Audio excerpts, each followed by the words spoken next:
1,000 words ain't enough.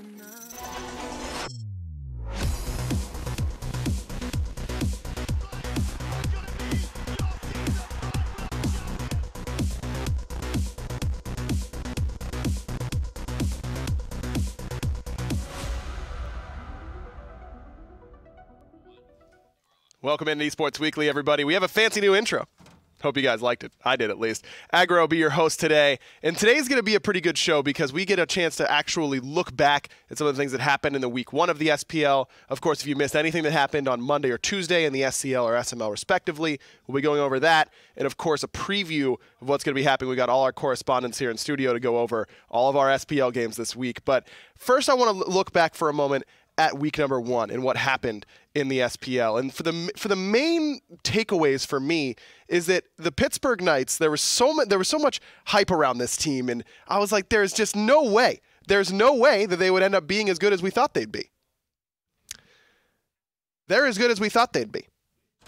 Yeah, that's the thing. They're really good at SMITE game. They win easily in both their sets, at least easily in the set against Space Station, though I'll set that up in a minute. But really, their set against SK was impressive to me because this is a team that I think I was worried about in terms of facing adversity and how they'd bounce back from that. Are they going to be able to have a bad early game, or is Deathwalker going to mess up a gank or whatever, and have the team ready to go and still all on the same page and still all part of the same mindset?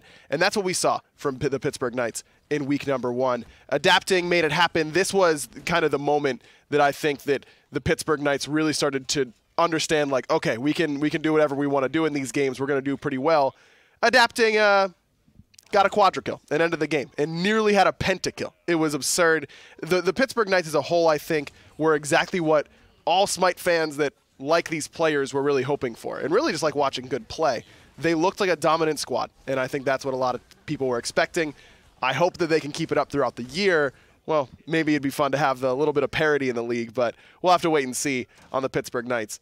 On the other side of the coin, though, Space Station Gaming, look, failure to launch is what I put for the lower third, and I think it's appropriate because I don't think they ever got off the ground in week number one.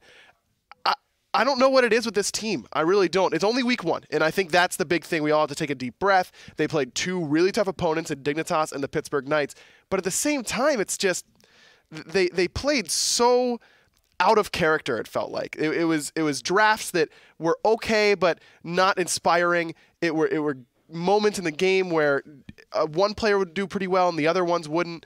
It's giving up King Arthur 2 games in a row to Variety, so, I mean, hey, you got to take those lumps when you get them, but I'm worried about this team. I really hope that they can turn it around. I know a lot of fans out there hoping for the same, but Space Station Gaming has got to get it together pretty quickly because, yes, it's only week one. Yes, it's only 2 sets, but that is going to be the level of competition you're going to be facing all year in the SPL.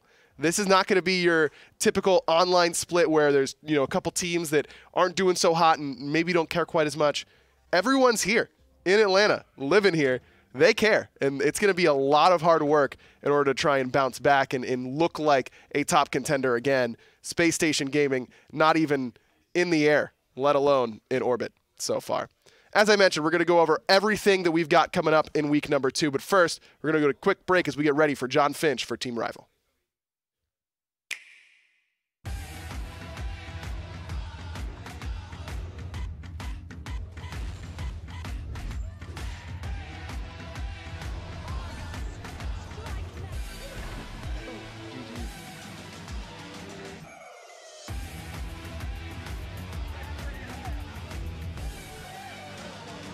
Team up, play God. SMITE on Nintendo Switch. Download for free on the Nintendo eShop today. Hey everyone, Heroic Leap J Nash, Evil Mojo Alyssa, and Titan Isaiah here with some exciting news. Crossplay and cross-progression for SMITE, Paladin, and Realm Royale is live. Players on PC, Xbox One, and Nintendo Switch can now play with and against each other. And by linking your Xbox and Nintendo Switch accounts to a high-res account, you'll be able to enjoy all of your own content and account progress across 3 platforms.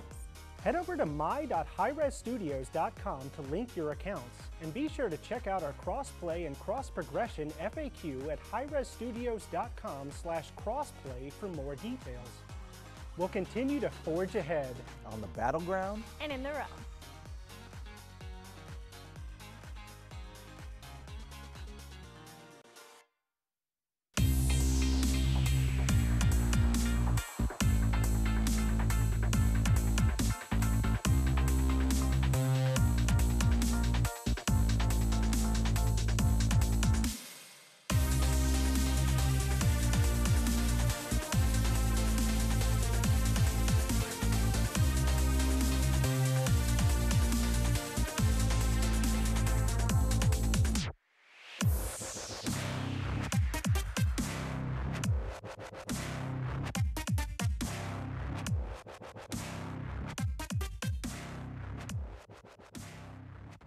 Welcome back, everybody. As I mentioned, it's going to be a great week 2 for the SPL, including a lot of teams that haven't gotten a chance to compete yet. Team Rival, a team that hasn't competed yet, actually has a very tough doubleheader. And so to talk about both those games, I've got Team Rival correspondent John Finch joining me here on the desk. Finch, you opened the correspondent segment last week. Right. You're opening it again this week. Yes.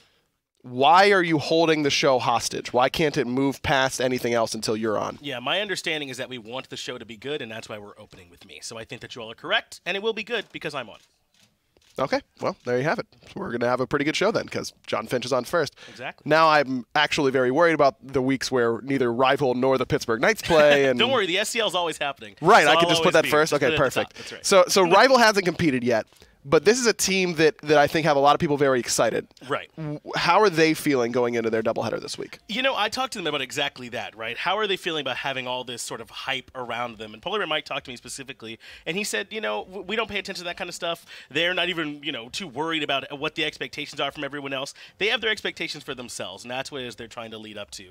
They do know as a team, though, this week's tough. Fine, okay, was telling me as well. Hey, we're all feeling good, but, like, that week one's tough. Like, yeah. It's some really good teams. So I think that even though there is that hype around, there's that outside noise, they're focusing on themselves and not trying to worry about too much of that.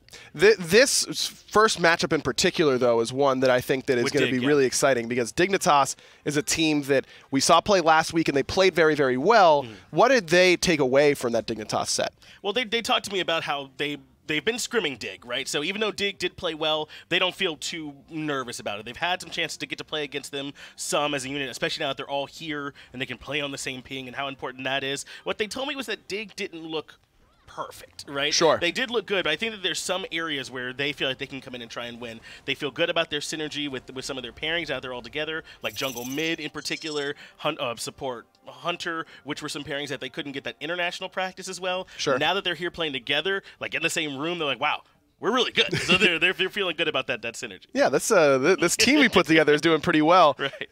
Talk to me about PBM because he's the captain of this team. Exactly. He's definitely one that a lot of people should be very familiar with, a world champion.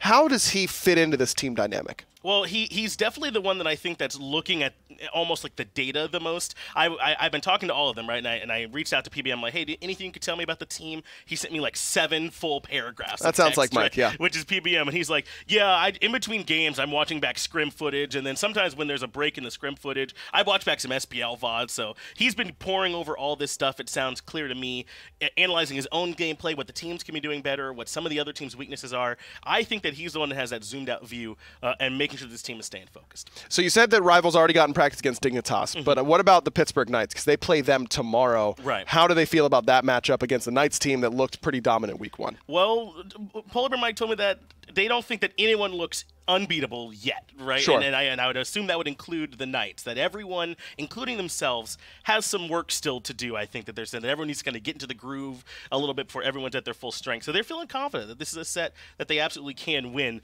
The Knights look scary, though, and I think that Rival's not impervious to that, that it would be difficult for them to grab both these wins, but I still think that they've got confidence as a unit. The matchup against Dignitas we talked about a little bit already, but I do want to come back to it because I think this is a great measuring stick opportunity for Rival to really see, and Dignitas for that matter, because Dignitas had their game last week and looked very good up against Space Station, but this Rival squad presents a very unique sort of challenge in my mind. They've got stars basically everywhere on the field. Yeah, and I'm glad you brought that up because PBM was telling me that he thinks a star that maybe they weren't even counting on to be this good was fine okay in the solo lane. At least based on how their scrims have been going, he says this guy's been popping for this team. So I really wouldn't be surprised if that solo lane matchup is one to look at. To kind of speak to your point, right? Everyone on this team, Twig, whether it's PBM or Arkle or even Fine, anyone on this team could be a win condition for them at any moment, and they know that as a squad. How's Panicat feeling with the role swap moving from ADC to mid? Well, he's feeling good too. I asked them about specifically that, and they said, hey, Panicat was really good last year, and all he did was carry from the back line, so it's not too different to do that again in the middle lane. So they're feeling good about his potential to switch over. They agree that's probably the big highlight point, how well that he plays, but that team thinks he'll do fine. Panda's made a lot of money hitting buttons on enemy frontliners. I think he'll do just fine in the mid lane. Finch, thank you very much for joining us talking about Team Rival. Up on the other side of this break, though, it's time for us to go and talk to the Dignitas correspondent and see how they're feeling against their match up against Rival. Hey everybody, Aggro here. This year's SPL is going to be amazing. Having all the players here and on LAN, it's going to be a blast. But I've got something else exciting to introduce to you as well. Fantasy esports are coming to the SMITEPro League. The fantasy picks platform Prize Picks is challenging you to put your SPL knowledge to the test. Users over the age of 18 who reside in eligible US locations will be able to visit SMITEPicks.com and flex their knowledge about our top players. If you're eligible, you'll be able to choose from 2 to 4 players from different teams participating on a match day. The Prize Pick system will assign each player a score based on their predicted performance in that day's games. Then you'll predict whether each player you choose will go over or under that projected score. But you have to answer correctly for each player you've chosen in order to win. If you're interested, make sure you head on over to SMITEPicks.com to read all your terms and conditions and put your SPL knowledge to the test. Well, we started on a high note because we had Finch on as the first correspondent, and now we're going to keep that high note going. In fact, you didn't see that one coming with Hinduman joining us as a Dignitas correspondent. That's not what I was saying. I'm saying that you are going to bring a lot to the show. People are going to be excited to see you. You're going to have lots of good information, maybe a joke or two that people are going to like. Like, I don't know. Okay. Okay, we're off to a roaring start. This is going very well. Dignitas, they're What hoping did you want me to do that? I'm so confused.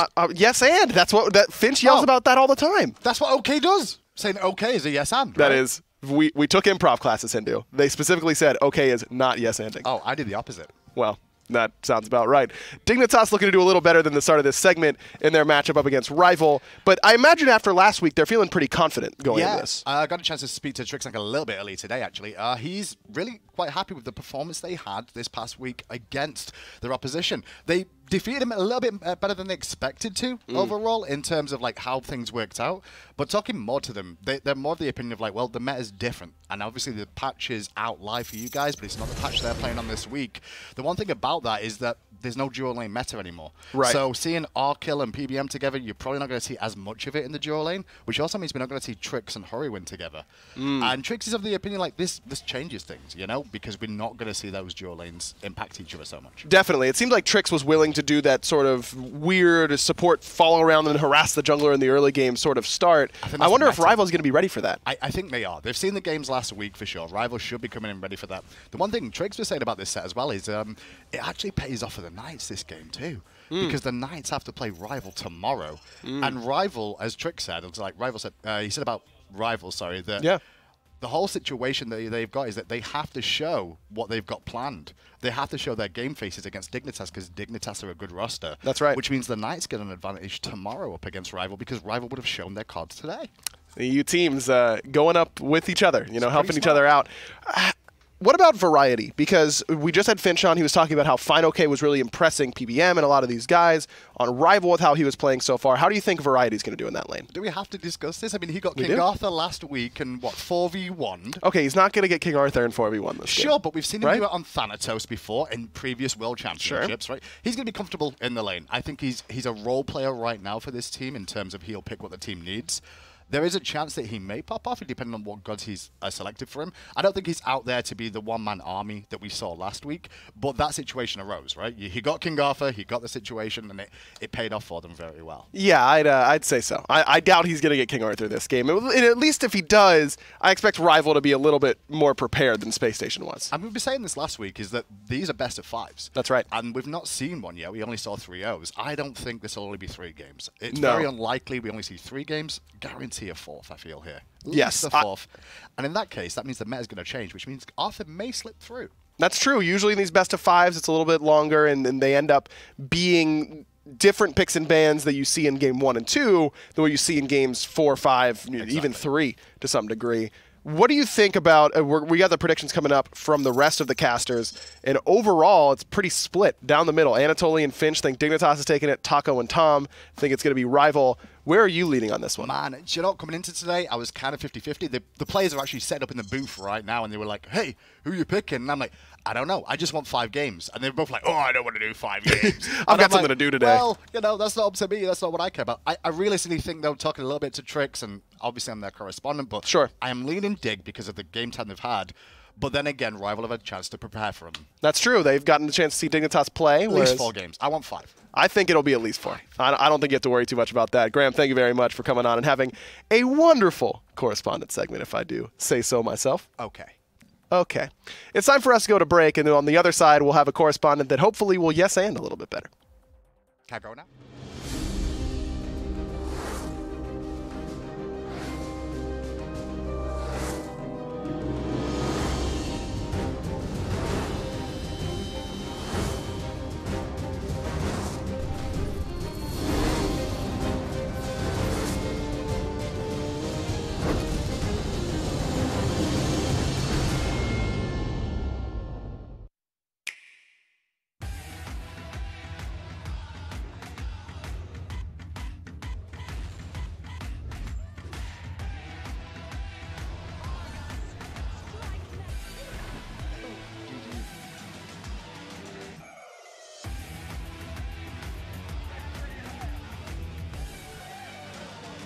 Team up, play God. SMITE on Nintendo Switch. Download for free on the Nintendo eShop today. You know, I didn't even look at the sheet and who was coming up next, and when I said that hopefully it'd be someone who was going to yes and a little bit better, but there is literally no one that is going to yes and as well as John Finch. He's already back. That's exactly right. You got a Yes and stacked master. show today. I mean, do, you've yes. got 2 correspondent segments. Yes. You're going to be on for SCL. That's right. Why do you even leave? We should just. You're right. You should have kept me on here. Us 2 should be here, and then we should just bring in the third person on the other side of the desk. That's what we should have done. Well, you did right. You want to make sure it's a good show, so this is the right way to do it. Right, kind of rotate it. That's the way, we got to do it. The Pittsburgh Knights. I talked about them in my opening. They delivered on the hype, in my mind. Do they feel the same way after week 1? Yes, I talked to the Knights about this one, and what they were saying to me was that they know that there's this hype around them and everything, and they feel like they can live up to it absolutely. In fact, they let me know that start was really important to them as a team because it was not easy. It's basically 6 EU people that had to get here, get settled, get situated. When you think about it, it was not easy for them at all. So being able to come in and have that strong start to live up to the expectation, I think it was a huge sigh of relief to this team that, okay, this was worth it. We can do as well as we thought we could. But now their reward is going up against Rival right away, Right, which is what not an easy matchup to keep their momentum going. Right. What are they saying about Team Rival, even though they haven't seen them play yet? Yeah, they haven't seen them play, and from what I heard, they actually haven't even gotten to scrim them either. So it's not as if they have practical practice against them just yet. Though these are players who've been around the SPL for a long time, so I'm sure they know them.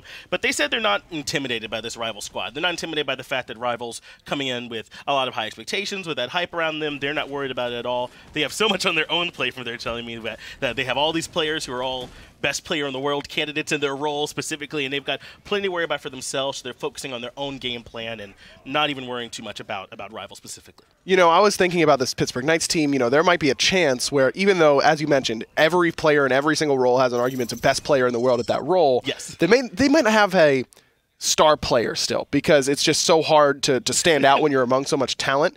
And Adapting somehow managed to do that in week 1 anyways. What did you see from him that allowed him to do so well? You saw why we call him the king, from my opinion, right? Yeah. I mean, game 1 was up in the air, right? And you're like, man, are they really going to find a way to lose this game? And then, apparently not. Zeros is on Morrigan. Adapting comes in, gets a quadra to start off the SPL and then secure the win for him. I mean, it's so difficult to beat a team like this when things are up in the air. They can just say, hey, aren't we better? Aren't we just better players? Why are we doing this? Why can't we just real good? Win the game?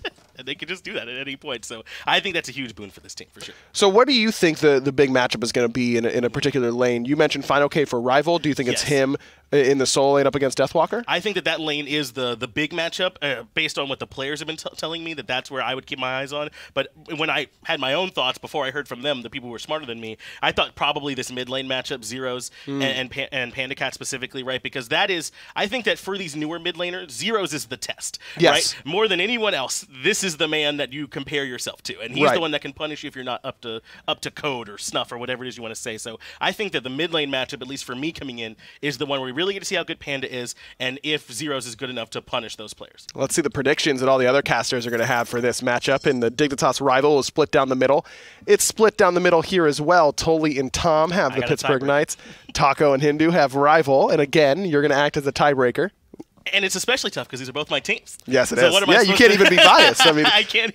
They're going to I draw. got to disappoint someone, right? It's going to be 2-2, and then they're going to agree to have a firm handshake and walk away. Right. They both gave me so much information coming into this game, so hopefully they'll still give me a bunch of information next week when I pick the Knights here over Rival. Ooh, okay. How many games you got? I think the Knights are going to get it. I think this is going to go close. I don't think we're going to see any more 3-0s this week. I think we're going to game 4 on this one. All right. Knights 3-1 is Finch's prediction, and I can't wait for PBM to yell at you after hearing that you picked against him. Thank you, Finch. I don't even think you have to leave. I think we're going to have a quick break, and then on the other side, we're going to talk SCL. That's right. I'll be right back here. We'll see you in a sec. Ever just been chilling late at night in your room? Okay. And Yes. you look up and you see a spider, Yes. and then you look around to grab something to kill it, and Okay. then you look back to where you saw the spider, and, It's gone. it wasn't. Yeah, it's just gone now. Oh no, that's scary. It's also scary to beat Pitbull, apparently, as John Garu has set up a tent, and he will be camping this lane. He's made his intentions clear. No King Arthurs allowed. I was gonna say the spider's Jengaru. and then John Garu spidered as soon as you said it, so that's exactly what's happening. Where you thought you maybe had a moment to breathe, and turned out you didn't.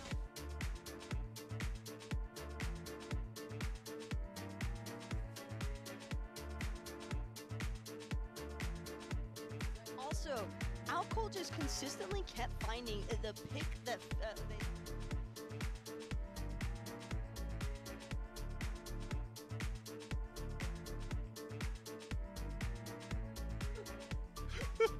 Is that like a triple It's slow? pretty slow, yeah. Once you get hit by the umbrella ring from Bamon, I believe Umbrella it's ring. 30% slow, so yeah. Bees. Yeah, well, I mean, the Bees was on his team. The bees wasn't even there. Was it just umbrella ring? Yeah, it was just umbrella ring. There's no way that was just a 30% slow. It was just a 30%. He looked like he was walking backwards. Beep, beep. Well, he was slowed while walking backwards, actually. Beep, beep. But he's not a Jeep. No, it's like when you walk back, like with a. Oh, okay. Yeah, it's more like that, not like beep, beep. Well, beep, beep is more like, hey, it's green now, you can go. I wasn't doing onomatopoeia. Oh, God, man, totally. Man, totally. You're always knocking me. That's what shares do, right? They bring the facts. Till I found this game, SMITE. Third-person viewpoint, maps are out of sight. It's got me playing all night. So open your eyes, this game is so fly. I hope you land your skill shots alright. If you want pro strats or just It wouldn't be a new year of Esports Weekly if we didn't have the meme video. Joe Bro, as always, the master. If you're tuning in for anything on Esports Weekly, it should be the meme video. That's all I have to say about that. It's time to move on to the SCL, and we had a big week as teams were starting to really get close together in a lot of these leagues as we take a look at the North American standings on Xbox. Hype Unit looking at 3-1, but Passion right there with them. Hype Unit's really the team that everyone's talking about. They're the defending champs, but Passion looking pretty good for themselves. As for the European Xbox side, Rival continues to be unbeaten, 4-0 now for this Team Rival team, though I hear that there's some roster news potentially for Team Rival. We'll get into that in just a little bit with Finch here on the desk, but Rival still at 4-0 and a plus-minus of 7, so looking good for their thing. And as I mentioned, Finch is here to talk with us about a lot of the SCL so far. And let's start with what I was just talking about at the beginning of the segment, in that Passion is looking very, very good and right there with Hype Unit. That's exactly right. And that was kind of my focus, I think, looking at Xbox NA, was that this misstep from Hype Unit has allowed for Passion, I think, to close that gap. It's now 3-1. That means Hype Unit, if they want to win, have to be perfect. But more importantly, that I think we're underselling Passion. This is a team with tons of experience on it. Delny, Crimson, who's obviously costing the competition for one of the best mid laners. Fatal Ghosts on this team, too. These players have a ton of experience, and it's shown in this record that I think they've earned for themselves. The only team they've dropped to is Hype Unit, which can be forgiven, considering how strong that team is. So I think that if Passion get in that groove and get a couple more cracks at this Hype Unit team, they can absolutely take them down. I've been impressed by the way they've played. How about on the European side of things? Dabo's Disciples and Team Rival, those two are battling not only in the standings, but for players. Yeah, Dobson and Fly swapped right in the middle lane, so that's what you've got going on between those two, and it ended up favoring, apparently, Rival. They're the ones that came out on top in that set. Dabo's Disciples dropped down to 2-2. That's the team with Coast on it, and now obviously Fly as well. So I had some high expectation for Dabo's Disciples, but they were beaten cleanly in that set. So right now, Rival are the ones up at the top, and maybe not that you would have expected, at least not I would have. I mean, yes, that is the team that was winning very much so last year, but you thought that Fly, or at least I thought Fly and Coast were the core of that winning team. Correct. Yeah, I think those two were the driving factors behind that team's success.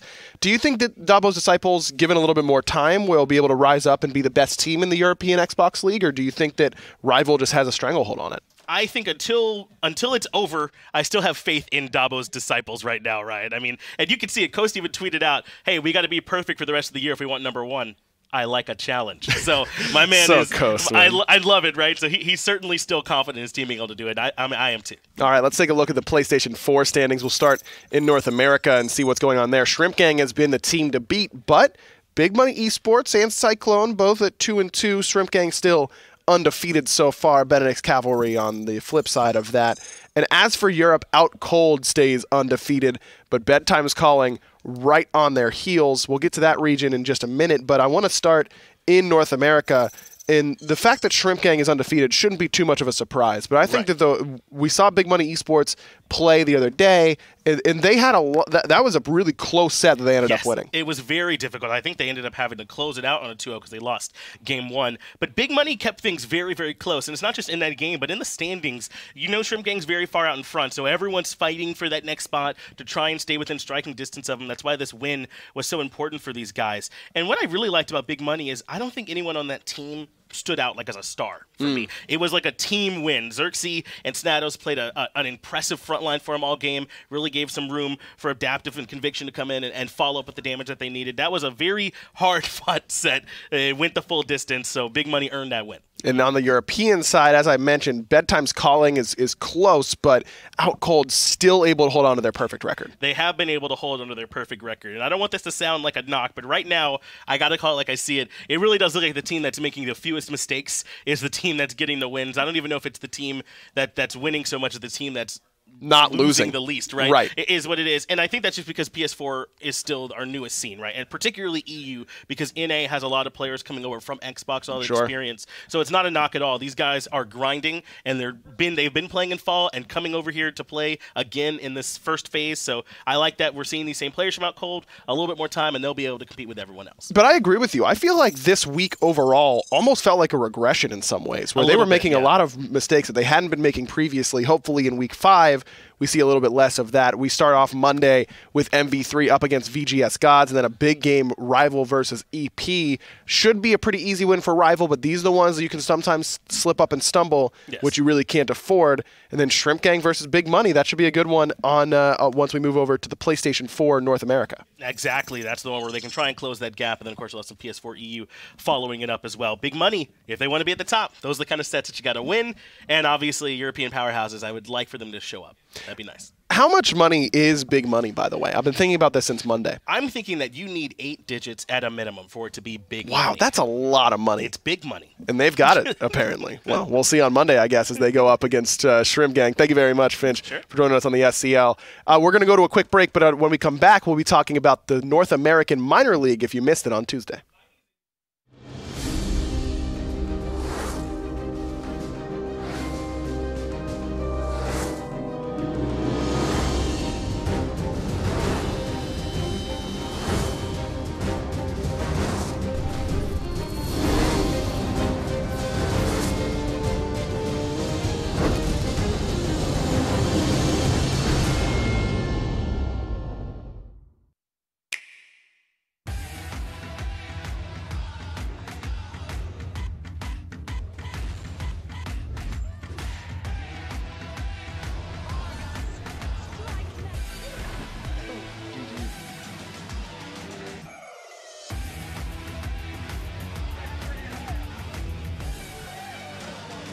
Team Up, Play God, SMITE on Nintendo Switch. Download for free on the Nintendo eShop today.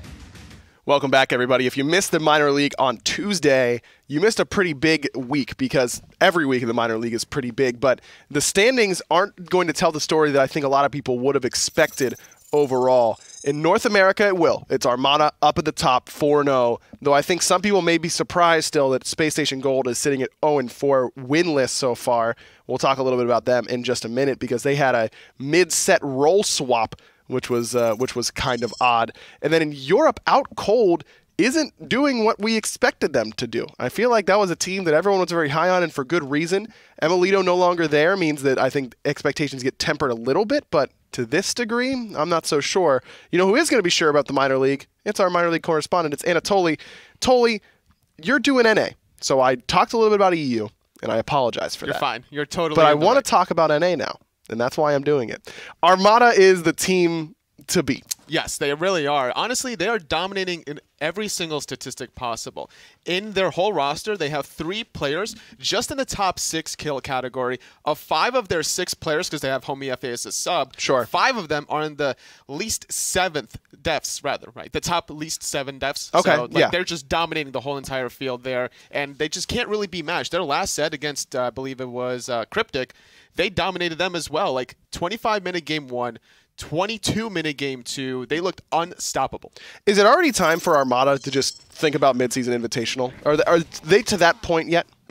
Not really, because I believe there's 13 weeks total. We just wrapped up 4 weeks total, so there's still plenty of time for other teams to start catching up. I think that if any team is going to go the distance to really surprise Armada, it might be actually Sanguine, considering that they are this Latin American team that has like some very notable names in their region, and they could pull some surprises. I'm kind of curious to see how they're going to develop. As opposed to the opposite end, Space Station Gaming on the lower side, they need to find their footing. I'm looking at them, and they need to really figure it out because so far they had great early games, but they're struggling in the later portions. Yeah, in this set on Tuesday, Mask plays jungle, Chapo plays mid in game 1, and then in game 2, Chapo goes to jungle, and Mask moves to mid.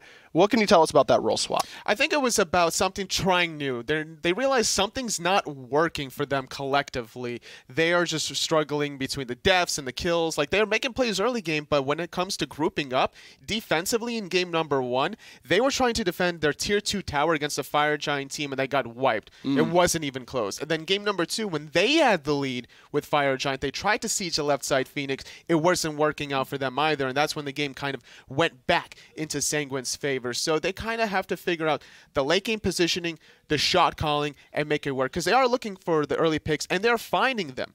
But the lead that they get, the 5,000, 10,000 goal leads, is starting to dwindle very quickly. How far behind do you think Space Station Gold are from the rest of the North American minor league right now? Or is it possible? You know, is it like they can't win any week? Is it that they could win against Cryptic or Sanguine at any time? Where do you think they are in relation to the rest of the league? I think they could beat any of these teams on a very, good day, but I think that it needs to be a consistent day, and that's something that they're not showing. When they are winning, they're not winning, and when they're losing, they're like making comebacks, but then they're just ultimately crumble. So it comes down to figuring out who the right shot caller is, whether it's going to be Chapo in the jungle or Mask in the jungle, and sticking to it at the end of the day. It's going to be a tough hill to climb now for Space Station Gold, sitting at 0-4. But as Tolly mentioned, still plenty of time left in Phase 1 of the North American Minor League. Thank you, Tolly, for joining us and talking about a little bit of NA. We also have to talk about some EU Minor League, and for that, we're going to bring Taco on right after this quick break. Hey, what's good, guys? Tom Badger here next to Avi, and she's got all the business as far as the community is concerned, and we only bring her around when good stuff is happening. So good things are happening. Tell us about it. Yes, very good things happening over on Mixer. We have launched a ton of new features for Mixer, for SMITE game streams, all kinds of stuff that we want to tell you guys about. So the very first feature that we've launched, which you might already be aware of, is the Mixer point system. So basically, this is a system that lets you accrue Mixer points when you tune in and watch our streams, our esports broadcast, our community streamers. Every amount of time that you spend watching our channel, you start to earn Mixer points. So you just go to mixer.com/SmiteGame or whatever you're watching, and you're going to earn these points for existing. Yes, that's something exactly. I can do that. Yeah, anybody Awesome. can do it. Sweet. You just have to go to the account page on highresstudios.com, make sure your Hi-Res and Mixer accounts are linked, and then tune in to watch a broadcast, and you start earning points. It's really, really easy.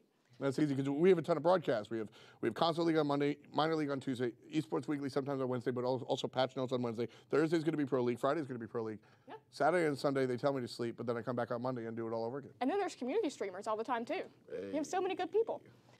So these Mixer points that you're accruing can then be spent in a new store that we've launched in SMITE. We've launched the Mixer store. That makes sense. Yeah, I'm going to have all these Mixer sense. points. What do I do with them? Yep, you spend them in the Mixer store.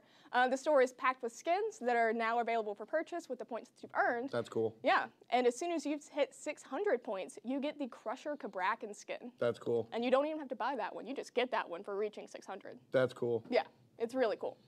And the coolest thing, my favorite thing, is the Ember skills that we've launched for Mixer. So that's the Mixer skills are the things that go in the chat, right? Yeah. Like the fish and stuff? Yeah, the space whales. The space whales are pretty famous. So what am I going to get? We have SPL-themed skills for this season. So each team has a unique animated skill. It shows their logo, it shows their tagline, you know, all that good branding stuff. I like that. And so you can purchase those with embers. Go to mixer.com, get some embers, load them up, and then fire off some team-specific skills. And you can put a custom message on there, cheer on your favorite team. And the cool part is that all of the proceeds from these skills that you're using in chat, part of them will go back to the teams and support the teams. And then part of it will go back to support the prize pool for major events this season. That's prize cool. Yeah. And on top of that, as if that's not enough, every skill that you fire off will earn you extra mixer points. So you can grind even faster to get all those skins that are in the store. Did you hear when I said prize cool? Yes, yes. I try not to acknowledge it, but yes. I thought it was pretty cool. Well, I thought it was pretty cool. Not as cool as mixer skills. Sure. And mixer points. Mixer and points. The mixer store. Mixer store.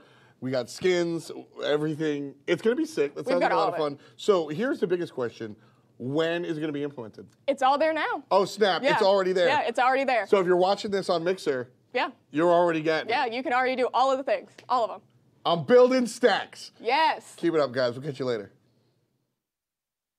That's right, all of you intelligent viewers. That's all of you because you're watching right now on Mixer, and hopefully, as intelligent viewers, you've linked your accounts and are earning your Mixer points right now. And you're going to stick around and watch SPL and earn more Mixer points, and then stick around for tomorrow and earn more Mixer points. You're going to be drowning in Mixer points pretty soon.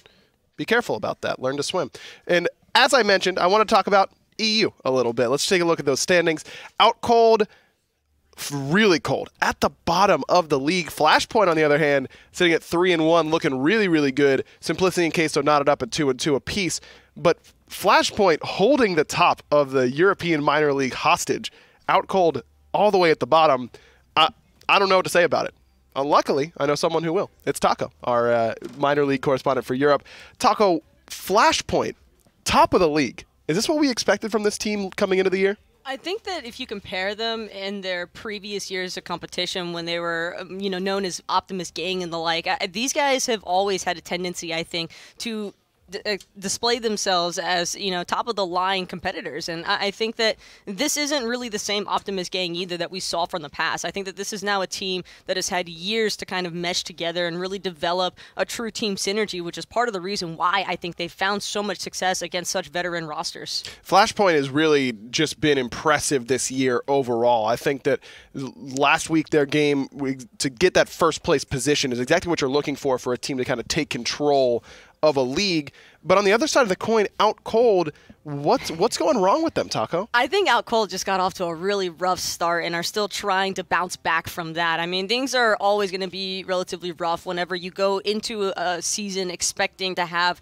somebody in a support role, and then Melito wasn't able to actually fulfill that position. So they're going through all these exchanges, constantly bringing in new people, trying to figure out who's going to be able to work it best in the support role until they finally land on Half Devil. And Half Devil is somebody where I don't think that he is an egregious player by any means. He's somebody who definitely knows the support role function, but as far as comparisons are concerned, I definitely do think that all that time he spent away from competitive play did come back to not necessarily haunt them, but he's just still, I think, shaking off the rust. And even though we saw him in the Season 5 competing, I definitely still think that he needs a little bit more time to adjust. Minor League is a very fitting spot for him. I think that having Pretty Prime as well in that mid lane position to help kind of lead this team even further. But Pretty Prime is probably a busy guy. I mean, he's got a baby, he's got a wife to take care of, and so there's all these little, I think, external environmental factors for each of these players that has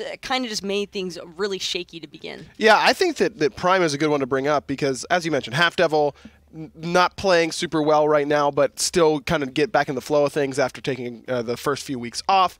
And Prime is the one that I expected to be doing a little bit more on this team. Why do you think he in particular has struggled? I think that Prime also is understanding that this is kind of still a jungle-driven meta. I think right now with some of the changes that we have coming through in Season 6, we might start to see junglers being able to play a little bit more off of their dual lanes like some teams in the SPL have already begun to do. But Prime, for the most part, has definitely been the target for a lot of their matches. It feels like a lot of teams are definitely trying to invest a lot of their abilities and stuff to make sure that he's incapable of carrying his team. One of those teams that's really focusing on shutting him down is Team Queso, a team that I think that people were kind of excited about, but weren't really sure exactly how good they'd be. I think they've looked pretty impressive in a lot of their games, despite their 2-2 record. It's essentially the Poppies all over again, but the Poppies 2.0, however you want to look at it, with Team Queso now. And I think the other thing about this roster is that they're just fun. I never really know what to expect from these guys, and even at times where their compositions have felt very unusual, I think that they've still managed to just play to their strong suits, and a large part of that just being their jungle and solo managing to work so wonderfully together. And I don't know if that's maybe necessarily the introduction of King Arthur, but I definitely think that this aggressive, fast-paced play style is the most suitable for Team Queso. Yeah, Julio has played very, very well so far this year, but I mean, they played Giannis jungle this week. This team is unpredictable, and I think that's exactly where Queso needs to be. They're really talented players individually. I think that clearly Alpha Jackal's had a pretty big impact on this team. I don't know that maybe it is him who's cooking up these compositions. Maybe it's the rest of the boys on Queso, but we'll have to wait and see as the year plays out. Speaking of waiting and seeing, wait until Tuesday, and you'll get to see Flashpoint up against that Team Queso, see if they can knock off the top card. Simplicity and Out Cold will follow that, and then Armada Sanguine is going to be a pretty good matchup. Totally said that those two teams are probably the closest, well, Sanguine rather is the closest team in Armada in trying to take them down. But Flashpoint Queso, for me, is going to be the one that I'm most excited for. If Flashpoint are able to bring home that set victory, too, it would put them in such a great standing spot that they probably wouldn't even have to be all that stressed for the rest of the split. It wouldn't be too much of an issue for them. But they've got to go up against the Cheese. We'll see if it works out for them. Thank you, Taco, for joining us and talking some European minor league. With that, it's time to move back to the SPL. Right on the other side of this quick break, we'll be talking to the SK Gaming correspondent, Tom Battinger.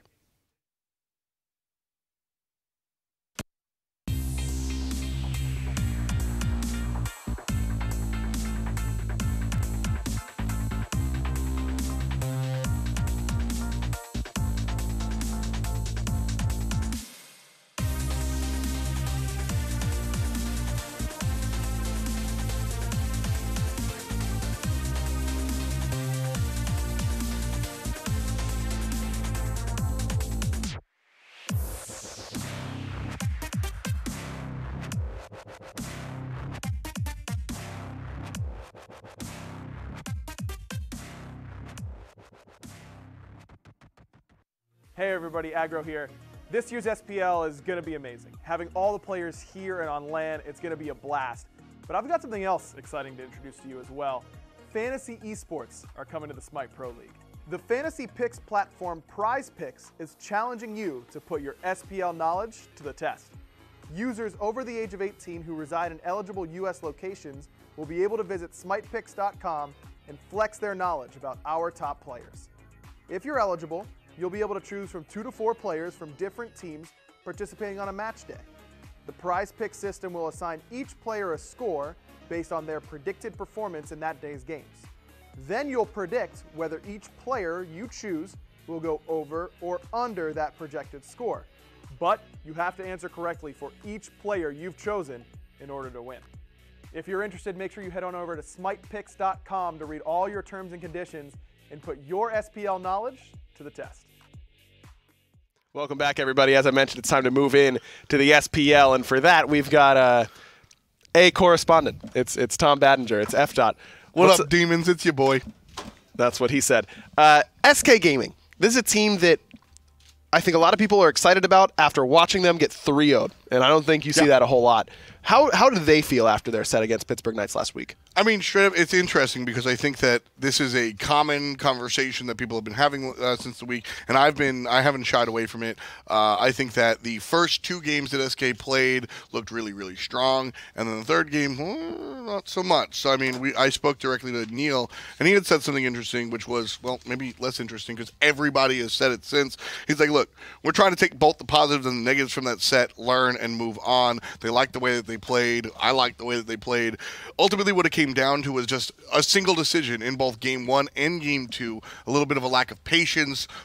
Adapting does adapting things. They walk in and kill the Titans. So That's, at the end of the day, you know, I'm like you said, happy, but they lost. So it happens to the best of us. Literally everybody has gotten killed by adapting at some point that is playing competitive Smite. So it happens. What about this matchup, though? Because Trifecta is a team that I think that there isn't as much excitement for. No. Do SK feel like they're ready to really bounce back and take a commanding win here? Yes. Elaborate. Sure. Dude, it's really simple, man. I mean, SK Gaming, if they're going to be able to do that against what we saw from Pittsburgh Knights, you can expect Trifecta to be, no disrespect to anybody, a lower level boss, so to speak, right? Neil is forever the political minded individual, and he says, we feel confident about every team, and we always feel like the game is in our control. Listen, SK is going to spank Trifecta, and I think Neil and the boys feel that way as well. And for good reason, I think, because this is a team, as I mentioned, that despite getting 3-0'd, played pretty well. The one question mark I think that people were talking about a lot in the post-game Reddit thread that I saw was the play of Paul. Were you concerned by what you saw from Paul in their first set? Week 1, I don't allow myself to get too concerned. I don't allow myself to get too excited. I think that you kind of like test the water real quick and you can kind of gauge maybe a little bit, but I don't think there's anything that you're really digging deep into. So with Paul, I go, all right, you know, new country, new land place, new everything. He was explosive last year. He continued to be explosive.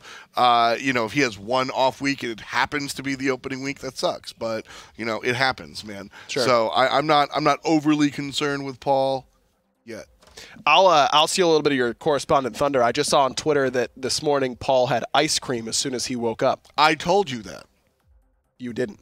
I read it on Twitter. No, you were in the green room when I announced that. You definitely. I was here. Look, guys, doing this. That's what I was doing. I'm going to continue to do this. Tom is going to go do something else now. Thank you, Tom, for joining us and talking a little bit about SK. Thank you. And we're going to get the other side of this matchup, Trifecta, right on the other side of this break. Hey everyone, Heroic Leap J Nash, Evil Mojo Alyssa, and Titan Isaiah here with some exciting news. Crossplay and cross progression for SMITE, Paladins, and Realm Royale is live. Players on PC, Xbox One, and Nintendo Switch can now play with and against each other. And by linking your Xbox and Nintendo Switch accounts to a high-res account, you'll be able to enjoy all of your own content and account progress across 3 platforms. Head over to my.highresstudios.com to link your accounts, and be sure to check out our crossplay and cross-progression FAQ at highresstudios.com/crossplay for more details. We'll continue to forge ahead on the battleground and in the realm.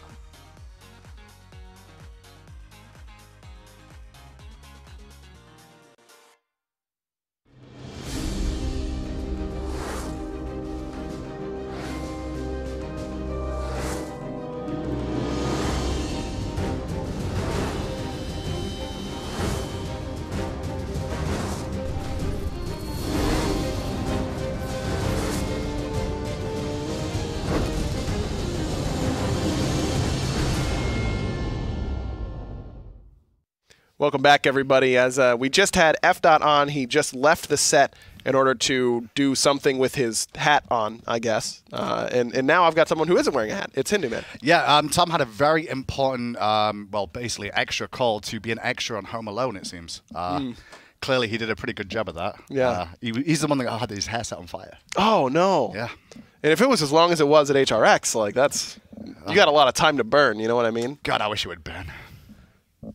Okay, taking that a little weird, but I don't know what I expected. It's Hinduman. I know, right? Trifecta, yeah, let's talk about your team. Yeah. No one's seen Trifecta play yet. Nope. And this is a team that I think a lot of people have concerns about. Definitely. I think on paper, when you look at this roster, you're looking at the bottom end of the table alongside LG. More than likely above LG is what a lot of people have been predicting so far. Biggest concerns for this team and biggest talking point is really Lasbury in mid lane. Played in the minor league, was a pretty consistent jungler there and got called up to the pro league play. But going into the mid role with Weaken in the jungle, That's where the concerns are going to lie with this team on paper, just at the start. Now, take into account they've all recently only just got here, setting up the team house the last week, last few days, and even today you can see Weekend talking about just arriving yesterday. Lack of scrim practice, all on the same client, as in like EU and NA players are mixed. They've got a mix of 3 NA and 2 EU. Very difficult to try and get scrims and like balance it out in terms of ping. So, lack of play. And I'm a little bit concerned about that, but it's going to be a ramp season for them anyway. I think that Wowie is a player that we haven't seen a whole lot of discussion about quite yet. Where do you think that he's going to rank among SPL hunters now? Because there was a lot of excitement about him coming back into the league. Do you think that he's going to be able to compete with the best of the best? I think the issue with him is he's going to be able to compete, but I think he's going to be on the quieter side of things to begin with. A lot of what's going to go on with this is Wowie's going to fly under the radar on this team as a focal point. Even if they do well or badly, I don't think everyone's going to be screaming Wowie's name. It's not a bad thing. I actually think it's going to be focused on Lasbro and Weekend a lot with how this roster is and how well known they are in the streaming scene. That's where the attention is going to go to. Ionic and Wowie on paper have been around a long time. They've played together previously, not like fully professionally, but the difference is that that lane is just expected to exist and do their job. I think their biggest concern is reps. They've got not enough reps in the gym, so to speak, in terms of scrims. They're going to have to ram that over time, and SK is a good little test for them. They certainly are. That's exactly what I was about to ask you. SK, I think that this is almost worst-case scenario for Trifecta, because SK is probably very mad about how week 1 went, but they still played well. It's not like they had a total flop. So they're playing fairly well, and they're angry. How do you think they're going to fare up against them? And they're an established team that stayed together into this year as well. There's a lot of bonuses and boons, so that even if Trifecta do lose this set 3-0, which I'm hoping they can at least scrap a game out of, for Trifecta's point of view, I think it's the best case scenario for them this week is try and take 1 or 2 games. If they find the win, I think that's above where they expect it to be. Maybe in themselves they're self-confident, sure, but I think the public and the fans will be expecting a loss here in their first week without scrim practice. It makes a lot of sense that they should struggle. We're looking for wins, though. How does Lasbro play? How does he sync with Weekend? Does Wowie Ionic in the duo lane do well? Is there a duo lane anyway? Because the meta is kind of weird right now. That's true. Yeah, it's something to watch out for, that's for sure. Graham leaning SK, it sounds like, as are the rest of our talent pieces here at Skillshot for Smite. It's not a rocket science, is it, that one? No. Let's be honest. It's just okay, how about this, though? If Trifecta are going to win this set, which player is the key factor in that? It's going to be Lasbro Weekend combo. It's always going to be. The mid-jungle position is so important overall. I think if Lasbro is going to be set in a position, it's up to Weekend to carry. Weekend's going to get out to a good early game. He's done it previously. If we focus a lot of the solo lane pressure back in the Season 2 days where Weekend first appeared, in that solo lane pressure with Cyclone Speed of all people, they managed to find some wins there. This meta kind of can be pushed that way right now. With a little bit of pressure to solo, maybe we see something happen. Trifecta, certainly an uphill battle. Thank you, Graham, for joining us and talk a little bit about them. That does it for our correspondent segment, so we're going to come back right after this quick break and wrap up this edition of Esports Weekly. Hey everybody, Aggro here. This year's SPL is going to be amazing. Having all the players here and on LAN, it's going to be a blast. But I've got something else exciting to introduce to you as well. Fantasy esports are coming to the SMITEPro League. The fantasy picks platform PrizePicks is challenging you to put your SPL knowledge to the test. Users over the age of 18 who reside in eligible US locations will be able to visit SMITEPicks.com and flex their knowledge about our top players. If you're eligible, you'll be able to choose from 2 to 4 players from different teams participating on a match day. The PrizePicks system will assign each player a score based on their predicted performance in that day's games. Then you'll predict whether each player you choose will go over or under that projected score. But you have to answer correctly for each player you've chosen in order to win. If you're interested, make sure you head on over to SMITEPicks.com to read all your terms and conditions and put your SPL knowledge to the test.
Team up, play God. SMITE on Nintendo Switch.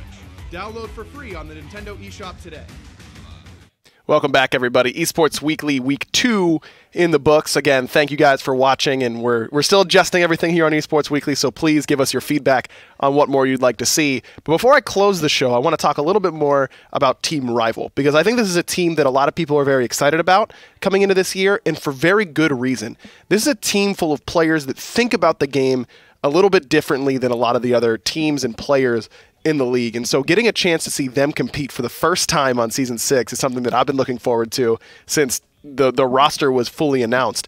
I think that Finch's point during his correspondence segment that Final K is going to make a big impact is one that I was expecting and I'm excited to see. I think his matchup today against Variety in just a few minutes now is going to be one that people are probably going to be talking about one way or the other when they talk about Rival in the future. Final K is going to be the linchpin of this team. Along as Panda Cat is doing well in mid and Final K is popping off in solo, I think Rival might be the best team in the world. I think that they can compete with the Pittsburgh Knights. It's a lot of expectations, but I'm excited to see what they can do.